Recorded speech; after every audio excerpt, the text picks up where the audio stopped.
எல்லாருக்கும் வணக்கம். நம்ம இந்த வீடியோல குவான்டிடேட்டிவ் ஆப்டிடியூட்ல 2024ல கேட்டிருந்த क्वेश्चन பத்தி டிஸ்கஸ் பண்ண போறோம். சோ என்னுடைய சப்ஸ்கிரைபர் ஆல்ரெடி குவான்டிடேட்டிவ் ஆப்டிடியூட் பத்தியும் டிஸ்கஸ் பண்ணுங்கன்னு சொல்லி கேட்டிருந்தீங்க. சோ அதுக்காக தான் இந்த வீடியோ. இந்த வீடியோவை கடைசி வரைக்கும் பாருங்க. ஒரு 4 क्वेश्चंस நம்ம டிஸ்கஸ் பண்ணிருக்கோம். இனி அடுத்தும் வர ஃபர்தர் மோர் வீடியோஸ்லயுமே குவான்டிடேட்டிவ் ஆப்டிடியூட் பத்தின ப்ரீவியஸ் இயர் क्वेश्चंस நம்ம டிஸ்கஸ் பண்ணுவோம். சோ இப்போ வாங்க வீடியோக்குள்ள போலாம். சோ இதுல ஃபர்ஸ்ட் क्वेश्चन பாருங்க. Current age of Ritu and Rinki is in the ratio 3:4. So அதாவது Ritu and Rinki உடைய current age ஓட ரேஷியோ கொடுத்துட்டாங்க. ஆக்சுவல் current age என்னன்னு நமக்கு கொடுக்கல, ஆனா அதோட ரேஷியோவை கொடுத்துட்டாங்க. ஸோ அப்ப நம்ம கிட்ட இருக்கக்கூடிய டேட்டாவை நம்ம கரெக்டா தெளிவா படிச்சு அதை ஒரு ஸ்டேட்மெண்ட் மாதிரி ஃப்ரேம் பண்ணிக்கிட்டோம் அப்படின்னா ஈஸியா நமக்கு ஸ்கோர் பண்ணிட முடியும். இப்படிதான் நீங்க பிராக்டிஸ் பண்ணிக்கணும். ஸோ அப்ப பிரசன்ட் ஏஜ் என்ன அப்படின்னா அவங்க ரெண்டு பேரோட பிரசன்ட் ஏஜோட ரேஷியோ வந்து 3:4. இதுதான் அவங்க கொடுத்துருக்கக்கூடிய கிவன் டேட்டா. சரியா?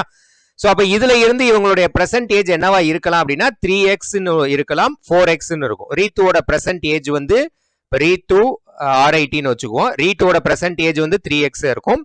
ரிங்கியோட பிரசன்ட் ஏஜ் வந்து 4x இருக்கும். ஸோ இதுதான் நமக்கு கொடுத்துருக்கிற டேட்டால இருந்து நம்ம ஃப்ரேம் பண்ணியிருக்கிறது. அடுத்த ஸ்டேட்மெண்ட் பாருங்க. 6 years back the ratio of their ages was 2:3. சரியா? அதுவே என்ன சொல்லியிருக்காங்க அப்படின்னா 6 years backனா 6 years ago அப்படின்னு அர்த்தம். 6 years ago அப்படின்னு. ஸோ நல்ல விஷயம். அந்த இயர்ஸ்ல வந்து அகோ அப்படிங்கிறது பாசிட்டிவா ரெப்ரசன்ட் பண்ணும், முன்னாடி அப்படின்றது. ஆஃப்டர் அப்படிங்கிறது சாரி அகோங்கிறது நெகட்டிவா ரெப்ரசன்ட் பண்ணும், ஆஃப்டர் அப்படிங்கிறது பாசிட்டிவா ரெப்ரசன்ட் பண்ணும்.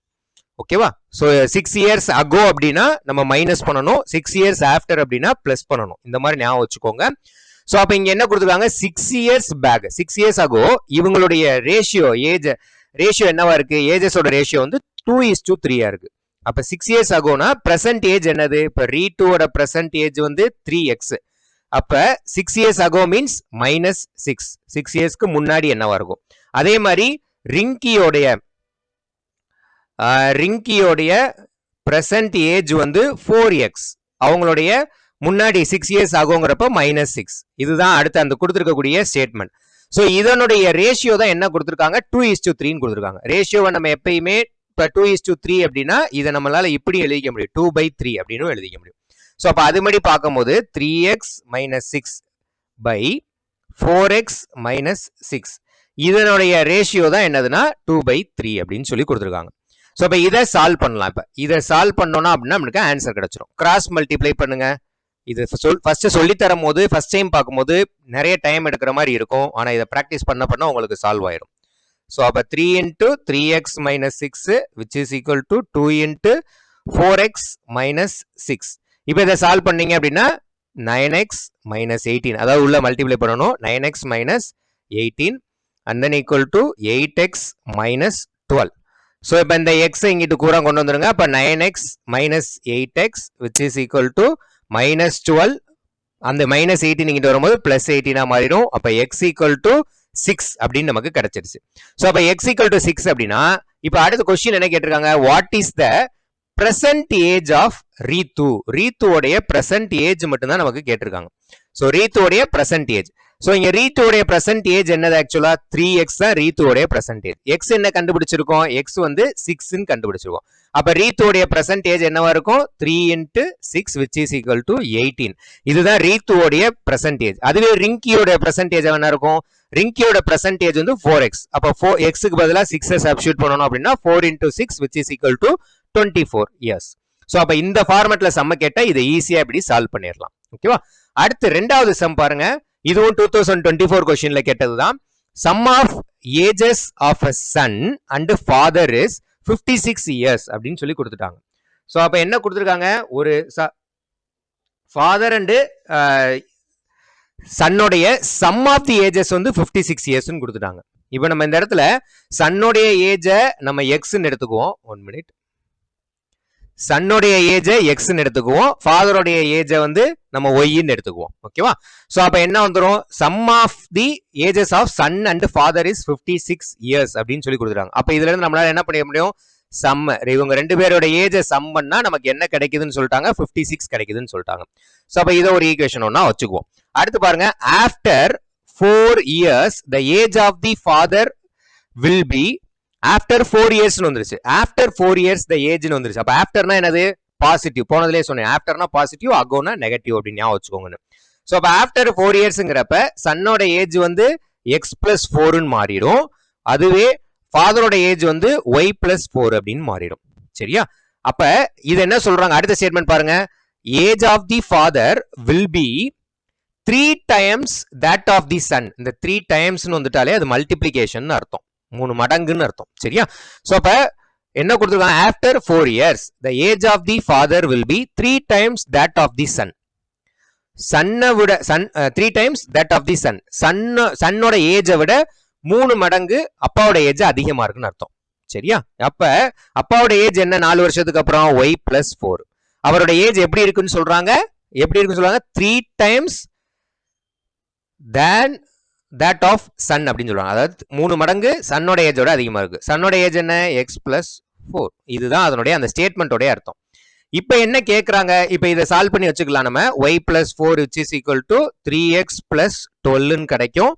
ஸோ இதை நீங்க ஒன் சைடடா கொண்டு வந்தீங்க அப்படின்னா 3x minus y which is equal to 12 minus 4 வந்து 8ன்னு கிடைக்கும்.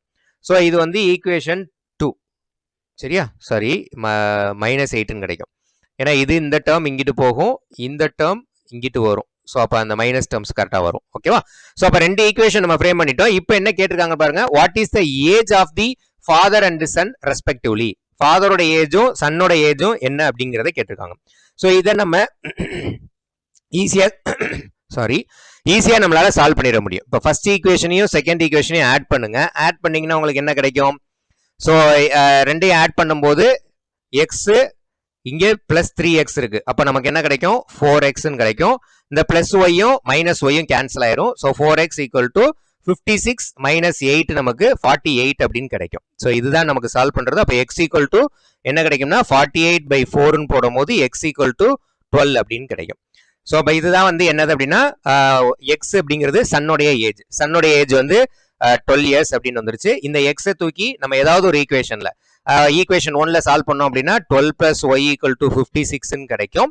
அப்போ y equal to 56 minus 12 which is equal to என்ன கிடைக்கும் அப்படின்னா 44 அப்படின்னு கிடைக்கும். ஸோ அப்போ ஃபாதரோடைய ஏஜ் வந்து 44 years, சன்னுடைய ஏஜ் வந்து 12 years அப்படின்னு ஆன்சர் வந்துருச்சு. அடுத்து பாருங்க. இப்ப இது வந்து ரெண்டுமே வந்து ப்ராப்ளம்ஸ் ஆன் ஏஜஸ்ல இருந்து கேட்டிருக்காங்க. இப்ப அடுத்து வந்து போட் அண்ட் ஸ்டீம் அப்படிங்கிற கான்செப்ட்ல இருந்து அடுத்த ஒரு 2 கொஸ்டின் கேட்டிருக்காங்க. 2024ல கேட்டிருக்காங்க. சோ போட்ஸ் அண்ட் ஸ்டீமுக்குள்ள போறதுக்கு முன்னாடி அதுல இருக்கக்கூடிய இம்பார்ட்டன்ட் ஃபார்முலாஸ் இது எல்லாத்தையும் நம்ம கொஞ்சம் டிஸ்கஸ் பண்ணிடுவோம். சோ போட் அண்ட் ஸ்டீம் அப்படிங்கிறது என்னன்னா, இந்த இடத்துல போட் அப்படிங்கிறது இப்ப உங்களுக்கு தெரியும், நமக்கு படகுங்கிறது தெரியும். ஸ்டீம் அப்படிங்கிறது அலைகள் அப்படின்னு சொல்லுவாங்க. அதை தான் ஸ்டீம்ஸ் சொல்லுவாங்க. ஸோ அப்ப ஒரு கடல்லையோ ஒரு கடல்ல ஒரு தண்ணியில வந்து நமக்கு ஒரு போட்டு போய்கிட்டு இருக்கு அப்படின்னா அந்த போட்டோடைய மூவ்மெண்ட் வந்து எவ்வளவு ஸ்பீட்ல போகுது, அது வந்து அந்த அலைகளுடைய ஸ்பீடை பொறுத்து இருக்கு. அதுல 2 விஷயம் இருக்கும். ஒன்னு வந்து டவுன் ஸ்ட்ரீம்னு சொல்லுவாங்க, இன்னொன்னு அப் ஸ்ட்ரீம்னு சொல்லுவாங்க. அதாவது போட்டு போகக்கூடிய டைரக்ஷன்லயே அந்த அலையோடைய ஸ்பீடும் அதே டைரக்ஷன்ல இருந்துச்சுன்னா அதுதான் என்னதுன்னா டவுன் ஸ்ட்ரீம் அப்படின்னு சொல்லுவாங்க. அதாவது போட்டோடைய டைரக்ஷனும் அலையோட டைரக்ஷனும் சேமா இருந்துச்சு அப்படின்னா அது டவுன் ஸ்ட்ரீம். இப்ப போட்டு போறதுக்கு ஆப்போசிட் டைரக்ஷன்ல அலையோட டைரக்ஷன் இருந்துச்சுன்னா அது அப் ஸ்ட்ரீம் அப்படின்னு சொல்லுவாங்க. சோ இந்த 2 விஷயம் நல்லா ஞாபகம் வச்சுக்கணும். ஏன்னா இதை வச்சுதான் கொஸ்டினே இருக்கும் நமக்கு. சோ அப்ப இந்த இடத்துல speed of boat in still water, தண்ணியில இன்னும் அந்த போட்டோடைய ஸ்பீட் எவ்வளவு அப்படிங்கிறதுக்கு எக்ஸ்ன்னு எடுத்திருப்பாங்க. Speed of current or stream, அந்த அலையோட ஸ்பீட் எவ்வளவுங்கிறதுக்கு ஒய் அப்படிங்கிறது இப்படி இதான் கொடுத்துருப்பாங்க. இதான் மென்ஷன் பண்ணுவாங்க. அதுக்கப்புறம் இப்ப டவுன் ஸ்ட்ரீம் அப்படிங்கிறது இப்ப சேம் டைரக்ஷன்லாம் ரெண்டுமே இருக்கு அப்படின்னா அதுக்கு ஃபார்முலா என்ன அப்படின்னா, அந்த போட்டோடைய ஸ்பீடையும் ஸ்ட்ரீமோடைய ஸ்பீடையும் பிளஸ் பண்ணிட்டோம் அப்படின்னா அதுதான் டவுன் ஸ்ட்ரீமோடைய ஃபார்முலா. ஓகேவா? அதுதான் speed of boat in downstream. அதாவது போட்டும் அலையும் சேம் டைரக்ஷன்ல போறதுக்கான ஃபார்முலா. அதுவே போட்டும் அலையும் ஆப்போசிட் டைரக்ஷன்ல வருது அப்படின்னா அதுக்கு வந்து speed of boat in upstream என்னதுன்னா X minus Y kilometre per hour. இதுதான் ஃபார்முலா. ஸோ பிளஸ் பண்ணணும், மைனஸ் பண்ணணும். சேம் டைரக்ஷன்ல பிளஸ் பண்ணணும், ஆப்போசிட் டைரக்ஷன்ல மைனஸ் பண்ணணும். இதை ஞாபகம் வச்சுக்கோங்க. அண்ட் தென் இப்ப sometimes speed of the boat in upstream and downstream கொடுத்து நம்மள சம்டைம்ஸ் என்ன கண்டுபிடிக்க சொல்லுவாங்கன்னா speed of boat still in water எவ்வளவு, speed of current or stream என்ன எவ்வளவு அப்படின்னு கண்டுபிடிக்க சொல்லுவாங்க. அப்ப speed of boat in water கண்டுபிடிக்கிறதுக்கு எக்ஸ் பிளஸ் ஒய் பை 2, அதே இது ஸ்பீட் ஆஃப் ஸ்ட்ரீம் கண்டுபிடிக்கிறதுக்கு எக்ஸ் மைனஸ் ஒய் பை 2. இதுதான் ஃபார்முலாஸ். இந்த ஃபார்முலாவை நல்லா ஞாபகம் வச்சுக்கோங்க. இப்ப பாருங்க தேர்ட் கொஸ்டின் பாருங்க. தேர்ட் கொஸ்டின்ல என்ன கேட்டிருக்காங்க, நம்மகிட்ட speed of a motor boat in still water is 7 kilometre per hour கொடுத்துருக்காங்க. ஸோ அப்ப நமக்கு என்ன கொடுத்துட்டாங்க, ஸ்டில் வாட்டர் அப்படிங்கிறதுல கொடுத்துட்டாங்க. ஸ்டில் வாட்டர்னா எக்ஸ் கொடுத்துட்டாங்க. ஸோ எக்ஸ் எவ்வளவு, 7 கிலோமீட்டர் பெர் ஹவர் அப்படின்னு கொடுத்துட்டாங்க. If the speed of a motor boat against the stream, against the stream is 5 kilometre per hour அப்படின்னு கொடுத்துருக்காங்க. ஓகே, அகைன்ஸ்ட் த ஸ்ட்ரீம் அப்படின்னு கொடுத்துருக்காங்க. அது எவ்வளவு கொடுத்துருக்காங்க, 5 kilometre per hour. What is the speed of the stream அப்படின்னு கேட்டிருக்காங்க. சரியா, 1 minute. சாரி.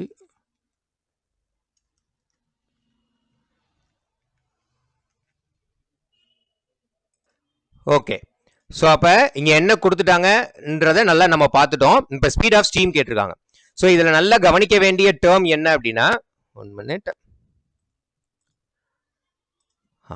இப்ப இதுல நல்ல கவனிக்க வேண்டிய டேர்ம் என்னன்னா, against the stream, speed of the motor boat against the stream அப்படின்னா போட் ஒரு டைரக்ஷன்ல போகுது, ஸ்ட்ரீம் வந்து ஆப்போசிட் டைரக்ஷன்ல வருது.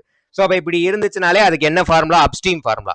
அப்ப ஃபார்முலா என்னது, speed of upstream. Speed of upstream வந்து என்ன ஃபார்முலா, ஈக்குவல் டு எப்படி கால்குலேட் பண்ணுவோம், speed of still in water, speed of still in water. இது அப்ஸ்ட்ரீம் அப்படிங்கிறப்ப மைனஸ் பண்ணுவோம், மைனஸ் ஸ்பீட் ஆஃப் ஸ்ட்ரீம். சரியா, இந்த இடத்துல இப்ப இதான் ஃபார்முலா. இப்ப இதுவே டவுன் ஸ்ட்ரீமா இருந்துச்சுன்னா இந்த இடத்துல ஃபார்முலா என்ன வரணும், speed of downstream equal to speed still in water plus speed of stream, பிளஸ்ங்கிறது மட்டும் மாறும். ஓகேவா, சோ இப்ப நமக்கு கொடுத்திருக்க டேட்டாவை இங்க சப்ஸ்டிட்யூட் பண்ணுங்க. ஸ்பீட் ஆஃப் அப்ஸ்ட்ரீம், ஆமா அகைன்ஸ்ட் த ஸ்ட்ரீம் வந்து 5 கிலோமீட்டர் பெர் ஹவர் கொடுத்துருக்காங்க. So 5 kilometre per hour equal to speed still in water, அதுவுமே நமக்கு கொடுத்துட்டாங்க 7 கிலோமீட்டர் பெர் ஹவர்னு கொடுத்துட்டாங்க. ஆனா என்ன கொடுக்கல, ஸ்பீட் ஆஃப் ஸ்ட்ரீம், அதை தான் கண்டுபிடிக்கணும். சோ அதை எக்ஸ்னு வச்சுக்குவோம். சோ அப்ப மைனஸ் எக்ஸ். ஓகேவா, சோ அப்ப இந்த இடத்துல நான் என்ன பண்றேன் அப்படின்னா, இந்த எக்ஸ் இங்கிட்டு கொண்டு போயிட்டு இந்த 5 அங்கிட்டு கொண்டு வரேன். அப்ப X equal to 7 kilometre per hour minus 5 kilometre per hour அப்படின்னு வந்துடும். அப்ப எக்ஸ் உடைய வேல்யூ என்ன, 2 கிலோமீட்டர் பெர் ஹவர் அப்படின்னு வந்துடும். ஓகேவா, சோ இதுதான் ஆன்சர். சோ அப்ப speed of the boat, speed of the stream எவ்வளவு அப்படின்னா 2 கிலோமீட்டர் பெர் ஹவர். ஓகேவா, அடுத்து 4th சம் பாருங்க. Rahul can row downstream at 11 km and upstream at 7 km. Find the speed of Rahul in still water and speed of current. Speed of current நீங்க டிஃபரெண்டா யோசிச்சிட கூடாது. Speed of கரண்ட்னாலும் speed of ஸ்ட்ரீம்னாலும் ஒன்னு, அதை ஞாபகம் வச்சுக்கணும். So அப்போ இங்க நமக்கு கொடுத்துருக்கிற டேட்டால டவுன் ஸ்ட்ரீம் கொடுத்துட்டாங்க. டவுன் ஸ்ட்ரீம் அவங்களே 11 கிலோமீட்டர் பெர் ஹவர் கொடுத்துட்டாங்க. அப் ஸ்ட்ரீம் வந்து 7 கிலோமீட்டர் பெர் ஹவர் கொடுத்துட்டாங்க. நம்மள என்ன கண்டுபிடிக்க சொல்லியிருக்காங்க, ஸ்பீட் ஆஃப் ராகுல் இன் ஸ்டில் வாட்டர் அப்படின்னு கேட்டிருக்காங்க. அப்ப ஸ்பீட் ஆஃப் ராகுல் இன் ஸ்டில் வாட்டர், ஸ்டில் வாட்டருக்கு நமக்கு ஃபார்முலா என்னது, ஸ்டில் வாட்டர் கண்டுபிடிக்கனாலே டவுன் ஸ்ட்ரீமையும் அப் ஸ்ட்ரீமையும் ஆட் பண்ணிடணும். ஓகேவா, ஸோ அப்ப டவுன் ஸ்ட்ரீமையும் டவுன், நான் இங்க ஷார்ட்டா எழுதுறேன், டவுன் பிளஸ் அப்ப வந்து நம்ம ஆட் பண்ணி அதை 2ஆல டிவைட் பண்ணிட்டோம் அப்படின்னா ஸ்டில் இன் வாட்டர் நமக்கு கிடைச்சிரும். ஸோ அப்ப என்ன கிடைச்சிரும் நமக்கு, டவுன் ஸ்ட்ரீம் எவ்வளவு 11 கிலோமீட்டர் பெர் ஹவர் பிளஸ் அப் ஸ்ட்ரீம் வந்து 7 divided by 2 which is equal to 11 plus 7 18, 18 divided by 2 which is equal to 9. அப்ப still in water வந்து 9 km per hour அப்படிங்கிறது கிடைக்கும். ஓகே, எஸ் கரெக்ட் தான். ஸோ அப்ப 11 plus 7 18 by 2 equal to 9, cancel பண்ணீங்கன்னா 9. அடுத்து என்ன கேட்டிருக்காங்க, ஸ்பீட் ஆஃப் கரண்ட் கேட்டிருக்காங்க. ஸ்பீட் ஆஃப் கரண்ட்னாலும் ஸ்பீட் ஆஃப் ஸ்ட்ரீம்னாலும் ஒண்ணுதான். ஸ்பீட் ஆஃப் ஸ்ட்ரீமை கண்டுபிடிக்கிறதுக்கு இதே மாதிரி தான் ஃபார்முலா. ஆனா என்னது, downstream minus upstream divided by 2. அப்ப ஸ்பீட் ஆஃப் ஸ்ட்ரீம் எவ்வளவு, டவுன் வந்து 11, அப் ஸ்ட்ரீம் வந்து 7. So 11 minus 7 divided by 2. 11 minus 7னா 4ன்னு வரும். 4 divided by 2 which is equal to 2. So அப்போ 2 கிலோமீட்டர் பெர் ஹவர் அப்படிங்கிறது ஆன்சர். ஸோ அப்போ ஸ்பீட் ஆஃப் ராகுல் இன் ஸ்டில் வாட்டர் வந்து 9 kilometre per hour. Speed of current, அதாவது speed of current or stream வந்து 2 கிலோமீட்டர் பெர் ஹவர். இப்படிதான் கண்டுபிடிக்கணும். இதுக்கு தான் வந்து நான் முன்னாடி இந்த ஸ்லைட்ல இந்த ஃபார்முலாஸை நான் டிஸ்கஸ் பண்ணது. இந்த ஃபார்முலா ரிலவெண்டா தான் அது உள்ள வரும் அந்த கொஸ்டின்ஸ். ஸோ அப்போ இங்க வந்து நம்ம 2 கான்செப்ட் டிஸ்கஸ் பண்ணியிருக்கோம்.